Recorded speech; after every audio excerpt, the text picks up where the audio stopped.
All right, let's get right into it. Harry Potter's second year at Hogwarts.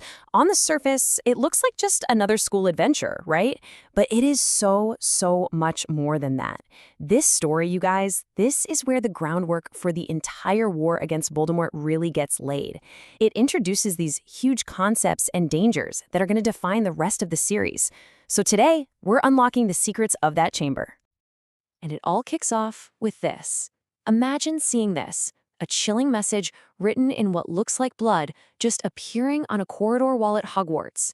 This is no simple prank. It's a terrifying declaration. It's the signal that a dark, 50-year-old legend is very real, and a mystery is about to swallow the entire school whole.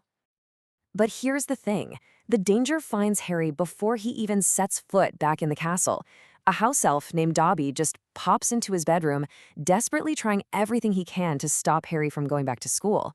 His methods are, well, they're completely chaotic. We're talking a smashed cake, a hover charm gone wrong, but his warning is dead serious. A terrible plot is about to unfold, and Harry Potter cannot be there when it does. And it doesn't take long for Dobby's warnings to come true.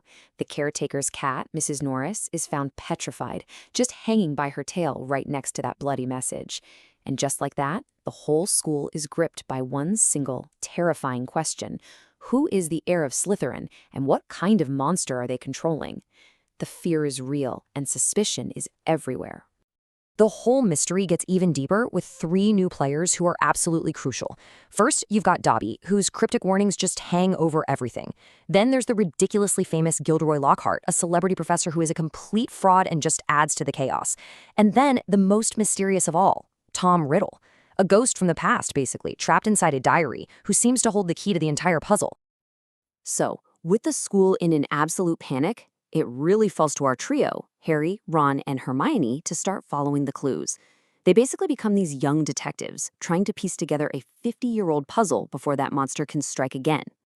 And the threat just keeps growing. It escalates like crazy.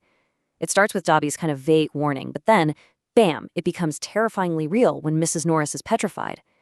The discovery of that mysterious diary feels like a huge break in the case, but then the whole investigation turns into this frantic race against time when Ginny Weasley herself is taken into the chamber. Now, the biggest turning point in this whole investigation comes from this diary. Harry finds it just abandoned in a bathroom, and it's not like any book he's ever seen.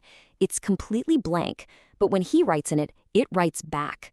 The diary belongs to a former student, Tom Riddle, and it actually lets Harry walk right into a memory from 50 years ago to see for himself what happened the last time the Chamber of Secrets was opened. And this is just masterful misdirection. Tom Riddle's memory shows Harry something absolutely shocking. A younger Hagrid, our Hagrid, being accused of opening the chamber and unleashing a monster. Riddle points the finger squarely at a trusted friend, and it sends Harry, and all of us, let's be honest, down a completely wrong path. But then Ginny Weasley is taken, and a new message appears on the wall. Her skeleton will lie in the chamber forever. Okay, the time for clues is over. This is a rescue mission. Harry finds the entrance, and he knows he has to go down there and face the monster and the heir, even if it means doing it all by himself. So what is the monster? Well, Hermione, in a moment of pure genius, right before she herself is petrified, figures it out. It's a basilisk, a giant serpent whose direct gaze kills instantly. But if you see its reflection, it only petrifies you. And suddenly, it all makes sense. That's how it's been slithering through the castle's plumbing, unseen, and it's why none of its victims actually died. The final showdown is just an incredible sequence of bravery. Harry finds that hidden entrance in Moaning Myrtle's bathroom. He faces down this colossal basilisk with some timely help from Fawkes the Phoenix and the Sword of Gryffindor, and then he confronts the memory of Tom Riddle, who is literally draining the life out of Ginny. The final step? He has to destroy the source of Tom's power, the diary itself.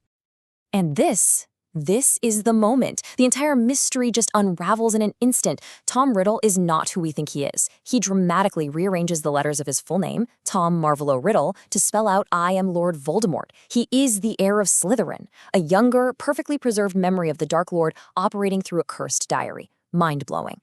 So, the mystery's solved. The heir's defeated. We're all good, right? Well, not quite. Because the real importance of this story goes so much deeper than just one school year. The events in the Chamber of Secrets have this profound, lasting legacy for the entire Wizarding War. And this is where it gets really, really interesting.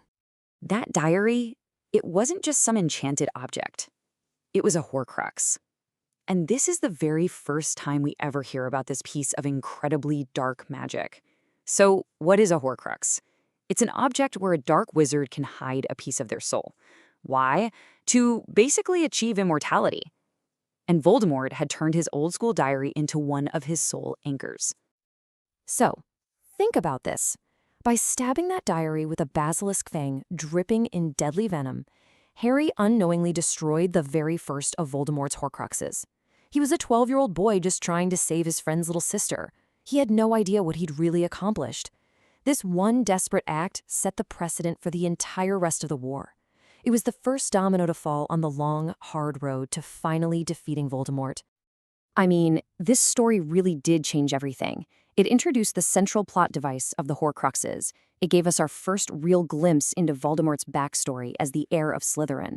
It drove home the ugly theme of prejudice against Muggleborns, which is literally the core of his ideology. It also set a much darker, more dangerous tone for the whole series, and it showed us that pieces of Voldemort's soul could actually possess innocent people. In the end, it all boils down to this incredibly powerful line from Dumbledore. Harry was terrified, right? He could speak to snakes, and he thought that meant he was somehow linked to Slytherin and to Voldemort. But Dumbledore makes it so clear. Who you are is not defined by the abilities you were born with, it's defined by the choices you make. The choice to fight, the choice to save your friends, the choice to be brave. It's the central theme of the entire series, and it's captured perfectly right here. It really leaves you wondering, doesn't it? What are the choices that truly define us?